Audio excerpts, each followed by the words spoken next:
Hey everybody, it's your girl Angie. Welcome back to Kiss My Cheeks TV. I'm getting out all of my good reality TV shows today. It is Monday because I had an extremely busy weekend. I was caught up in that Wendy Williams, movie and documentary Saturday. Sunday, I think I did Drag Race and the makeup. So today is reality TV. So let's get into it. I titled this episode The Deeper Issue because whatever is going on with Marie's son, Jerez, it's a deeper issue. That's probably not none of our business. Probably does not even need to be put on TV. But let me tell you something, Marie. You are carrying this show. You have put Belle Collective on your back and said, oh, we're going to get a season 2. Oh, this show, Carlos, don't worry. It's going to be successful. I got this. Because let me tell you right now, Tambra can go. Tambra and her frozen eggs and this dry ass storyline can go. Get in the comments what y'all think. Because she's not giving.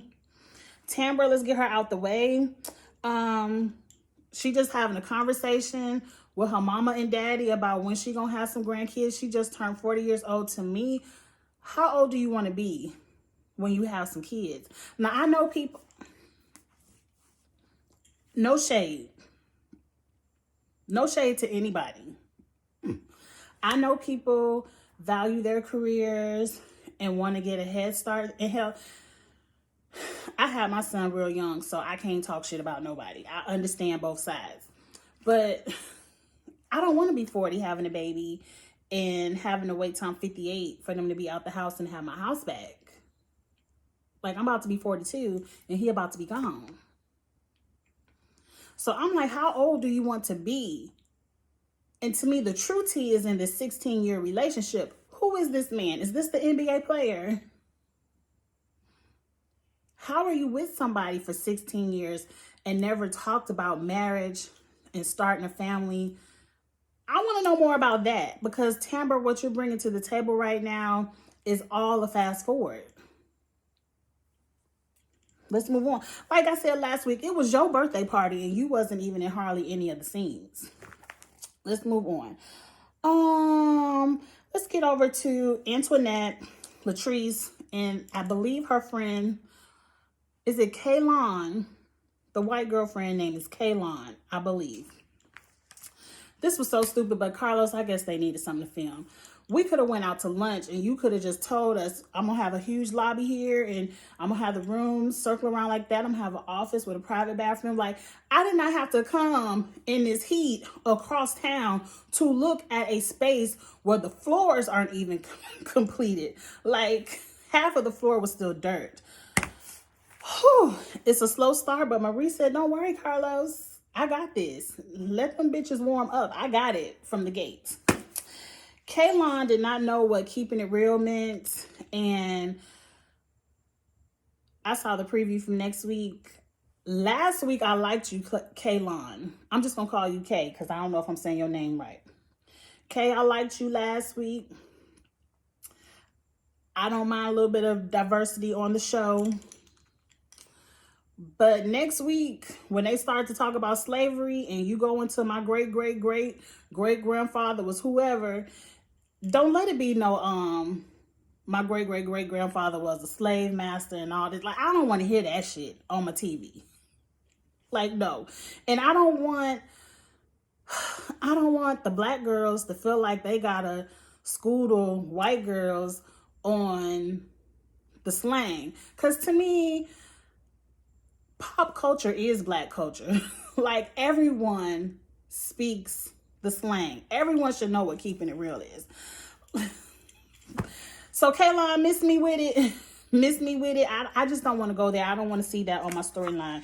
But next week, girl, you might get red. Let's move on. Marie and these damn babies. Oh, Jesus. I try to put my feet in Marie's shoes. Like, I try to empathize with people and be like, what would I do as I'm watching on the TV? Because I'm telling you, ain't shit more real than what Marie is going through. And over there what the Hunts are going through. Like, they giving us real TV. Not the Hunts, but the Huntsville, the Holts. Marie's son has 3 babies, all 1 and under. Baby number 1, I ain't write their names down, is 1. Baby number 3 is 5 months. Both of them sitting in her house while she babysitting. How old is baby number 2? Like, baby number 2 got to be between a year and 5 months. I'm like, oh my God. He was not using no condoms. And he was just fucking any and everybody. Because it seems like Marie has some kind of rapport with baby mama number 1. Because both baby mamas came to the house to pick. It's a very strange dynamic because I couldn't imagine because it seemed like he dates number 1 because she told Marie, you know, he'd be sleeping in my house.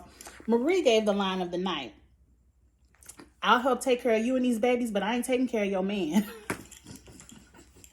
And she's talking about her son, but you taking care of that man, girl. I have so much to unpack with Marie. This could just be an all Marie review.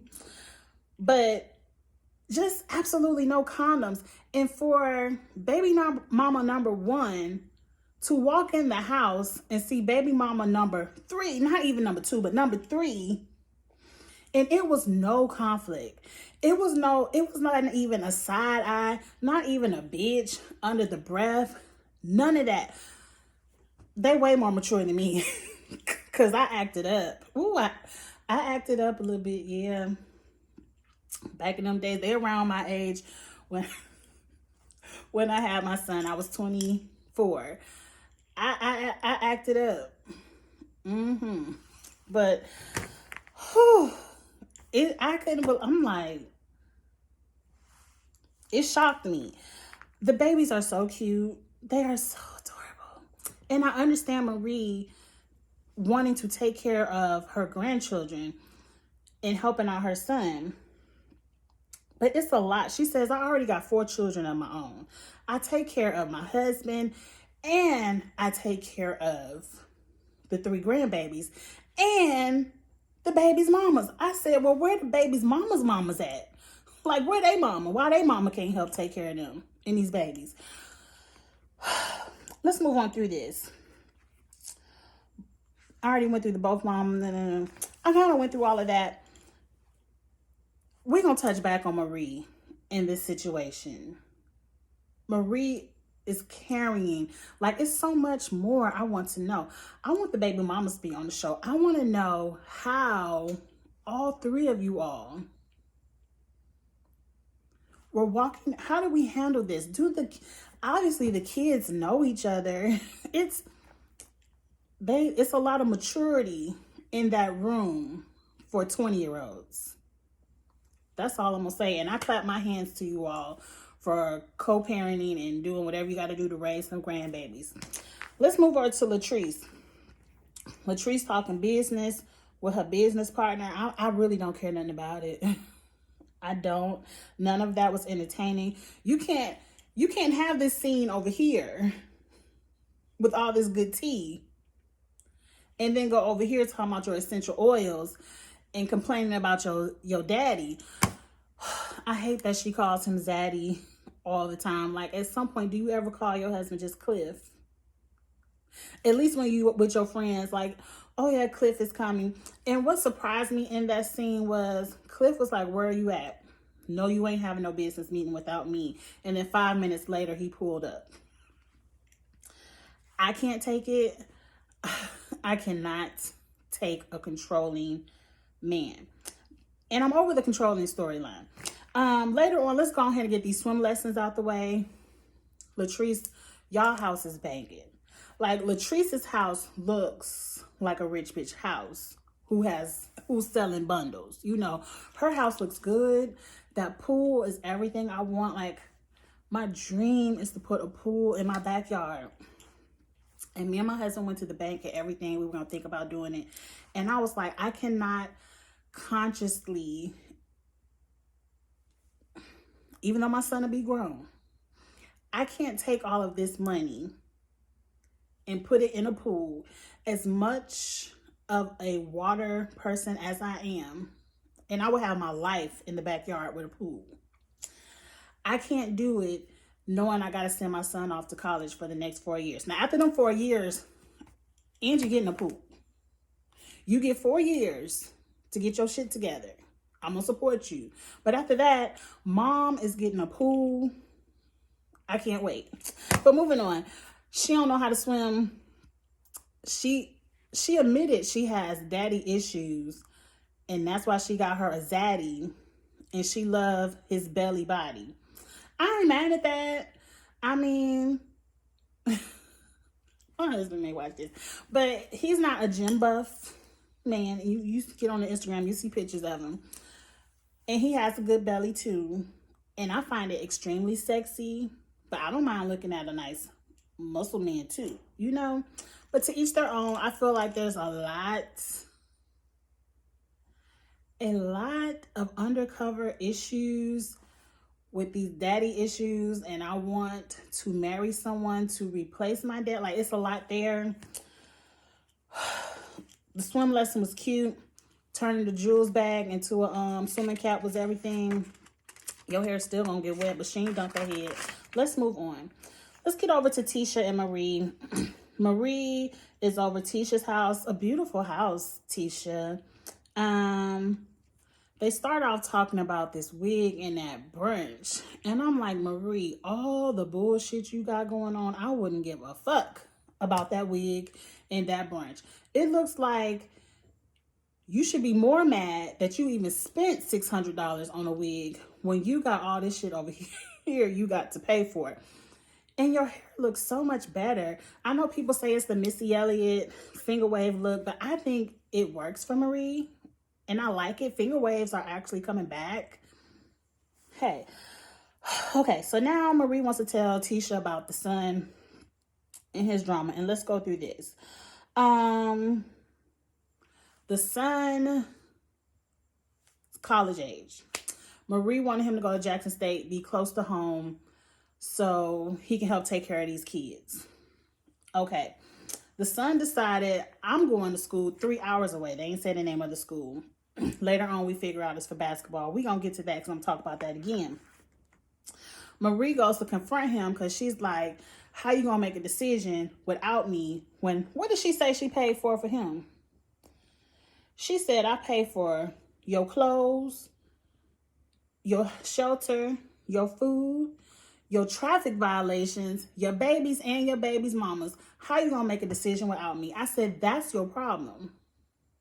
Because Marie says some good stuff later on. Let's just get through the overview of the story. So she goes to confront the son, and she says before she even confronts him, she hits record because of the bullshit of the past of the sons running off to go tell her daddy that, you know, my mama cussed me out. I wish my son would. Matter of fact, my dad probably gonna cuss him out too. Like, well, what the fuck did you do? Let me cuss you out for what you did. Like, my parents never played that. Like, yes, they love their grandchildren. Spoiled, rotten. But one thing they don't do is they don't play that let's go back and forth between the mom and the parents. Like, that's your mother, you gonna respect your mother, and that's it. Because it was ultimate respect in my house. They ain't play all that. They don't play with the discipline. Like, we gonna spoil you down, but you will be corrected when you need correction. But let's move on. Obviously, he cussed his mama out. I ain't write down everything he said, but it sounded like he was saying something like, because she played Tisha the recording, and he was like, get the fuck out my face with this shit. I'm so angry. I could punch the wall, and bam, he punched the wall. Marie says as he was walking out the house, he punched 2 more holes in the wall.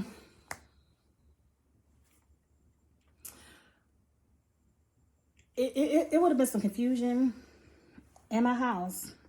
Now, he was wrong. He was dead ass wrong for cussing his mama out, punching the holes in the wall. But my problem with that whole recording of what Marie played is she only played the section of the recording that she wanted us to hear. I would have liked to hear, how was your tone? Because she did tell him, get the fuck out my house. You know, how did you say this to him? How did you approach him? Because he made it seem like, don't come in here with this bullshit, and then he snapped. Wrong is wrong. Let's go ahead and get through this because I just really want to talk about the end of this episode. Tisha and Marie cry together. Tisha, tells Marie, you're a good mom. You did everything you can for these kids. And, they had a good, good friend, sisterly friend cry because that is a lot. It is a lot. I can't imagine. I hope I don't ever have to imagine. And you always say what you will and what you won't do until it happens. But I feel like Marie is approaching it the right way. Let's hurry up and get through this. We're going to fast forward through Tisha and her town hall meeting with Tambra Cousin, who was a councilman. Like, Tambra, is that all you got? Your whole family in Jackson, and you just going to introduce us to the people you know? Back at Marie's house, because like I said, this is Marie's episode. So, her husband didn't come home last night. Love did not bring his ass home. It is so much to unpack. I feel like, Marie, you gave us too much. Like, you could have spread this out over 2 or 3 episodes, girl. You could have spread this out. But I'm thankful that you gave it to us. Real television. So, they have 2 homes because they have been married, divorced, and remarried. They have 2 homes, and they keep up 2 homes. I got some shit to say. I don't understand why one home isn't a rental property where you could be making money off of one home to help pay for all these damn kids. And what else? Marie also lets us know that it's a pattern for him to not come home because 2 nights before he didn't come home, and sometimes he doesn't come home for days at a time. We all know what this means. We all see the writings on the wall for Miss Marie and Cedric. Infidelity was in the past. My question isn't about the infidelity that is in the past, because Essie comes and rings the doorbell. And Essie, gets to put in her 2 cents. And Marie says that Essie has every right to give her 2 cents about Marie's and Cedric's affairs, because Essie feels like when you mess around and do something wrong with Marie, I feel like I'm getting pimped too, because everything that Marie has, half of it is mine. Correct me in the comments if I'm wrong, but I feel like this triangle, which may be a square, is a lot to me. And people tell me all the time, Angie, your gay radar is off. But Cedric, to me, looks like he'd rather have the comfort of a man. And Essie and Marie looks like they're like this. It looks like a cover up. When it's 2021, y'all, be free, love who you love, be with who you want to be with.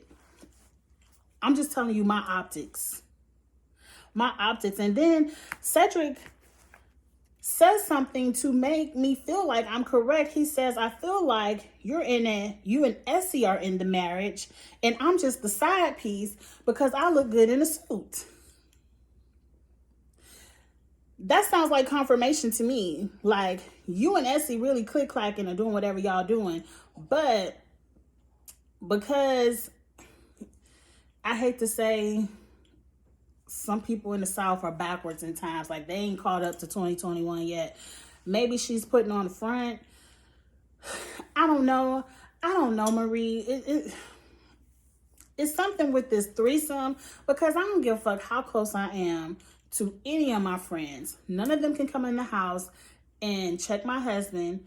They definitely can't say half of what Angie got is mine and I could check you. Like, Essie came in the house like she was the motherfucking parent, because Marie is over in the corner crying because she thinks her son hates her. And Cedric looks scared of fucking Essie. Like, Essie looks like the one who runs the household. And she don't even live there. Let's move on. So, I said Marie is allowing Essie to completely overstep the friendship. But what bothered me is, it's like Cedric just let it happen. Like, he ain't have no stand up for himself. And I think the only thing that saved Cedric, because they was getting ready to get in his ass, was Jerez shows up. Jerez shows up, and Essie lets Cedric know, oh, we gonna come back to this. Which lets me know, oh, we gonna come back to this on the show. Now, Marie in a confessional says the realest thing that I hope every parent out there took heed to. She says, you parents cannot be out here spoiling your kids, giving them everything they want, not telling them no, because you are setting them up for failure, and you're putting them out. Oh, I feel like I gotta sneeze. You're putting them out in a world where they're gonna get checked. Like, people of this world don't give a fuck your mom and your daddy gave you everything you want. They will check you. You will get taken advantage of. You will get hustled. You are setting your kids up to get played in a very cold, cruel world. Or you setting them up for, you gonna be like Marie, taking care of their asses and their babies and their baby mamas because they don't know how to take care of themselves. Like, why does this man not at least have a job over here at the Domino's, Uber Eats, DoorDash? Like, why doesn't he have something where he's making money? Like, why is Marie paying for the diapers, the Pampers, the wipes, the milk? Like, this young man is so disrespectful to his children that when the baby mamas even text to ask him for a little $10 pack of wipes and diapers, like, I don't know how much shit costs no more, but however much it costs, he doesn't even answer his phone. Why the fuck is he not on child support? Like, oh, you can go to college 3 hours away all you want, but as long as you have this child support, you're going to have a little part-time job. Like, let's get into it, because the son, they asked him about the son. She breaking down crime. Essie has to really initiate the conversation because Marie can't contain herself because she's like, oh, you hate me. What could I ever say to make you want to talk to me like that? Like, you can say some stuff to make your children talk to you like that. Like, they should not. They should have the utmost respect. But that's why I want to hear the whole tape. Because you also have to have the utmost respect for your children. You can't talk to your grown-ass children any kind of way and then disrespect them. Though I can see both sides. This young man needs tough love. He says, I know we agreed to go to Jackson State, but we agreed that in the off season, I would condition and do this so I can play basketball next year. And, you know, I got this opportunity to play basketball out here. And when you told me I had to stay or go to Jackson State, I felt like you were taking the control over my decision. And I'm like, hold up, sir. Is that the only thing? See, to me, that's where you're wrong. And you should have put his ass on child support. He worried about the control over what school he can go to, but he hasn't controlled any decision to wear a condom and not impregnate 3 women in the same year. Like, we all heard of the hood twins, but hood triplets, nah. You worried about all that control. You haven't taken the control to get a job, to pay for anything of yourself. Are you even paying for this college education? If them your student loans, you can go any fucking where you want to go. You know, if that's your money. But if you're using my money, yeah, I got a control in it because I might not want to pay for that shit over there. And whoever, Marie, you need to cut that cord. You already know what the problem is, girl. You have to correct it and see the problem when you spoil your kids for so long and they get grown and spoiled. Now, I bet you this child doesn't even know how to take care of himself. He's probably never had a job. He probably don't know the first thing to do to fill out a job application. Like, to me, if you're not on the track of going to the NBA, it ain't no more basketball. You got 3 kids. There is no more basketball. At most, yes, you need to go to college. You need to get your education. I will support you while you get your little credits in the morning. But at night, you're going to have a job.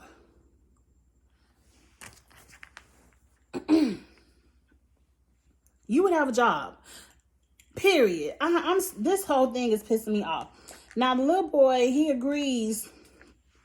You know, he shouldn't have talked to his mama like that. He apologized. And Marie was like, well, what about some counseling and anger management? And she said something else that was real. She was like, you as a black man, you can't afford to be out here just getting angry because it could be the wrong time in the wrong place. And you could be a hashtag just because you done lost your temper over some bullshit. So I agree. And a part of me, just because I have a little experience in the department, a little bit, I ain't no psychologist, but I know the one thing that infuriates my son. I ain't gonna put my son T out there, but he's a really good kid, but it's one subject that will infuriate him. And I try to tell him all the time, you need to talk about it. You need to get some counseling. You need to work it out. You need to ask the questions and get the closure you need, because you can't afford to have that kind of trigger. You can't afford to have that kind of trigger. And I kind of feel like her son probably has that same kind of trigger. And it's unfortunate. It's really unfortunate because they also mentioned how Cedric, he was in the household, but he wasn't in the household. So it's not like he has, I'm assuming he doesn't have a male figure that he can even go to. It's sad. It's a deeper issue there, but I hope the counseling will help work out for her son. A part of me, because I know this is all entertainment and we on YouTube reviewing it for our entertainment purposes, a part of me feels like I would not put my 21-year-old son in all of that business on television, because that is going to follow him. But I hope he gets it together. If anything, it's eye-opening, conversation starter. You know what Funky Dineva says, pay me for my pain. I guess she said, the shit going into my house, let me get a coin anyway. I don't know, but Marie, thank you. You have a storyline.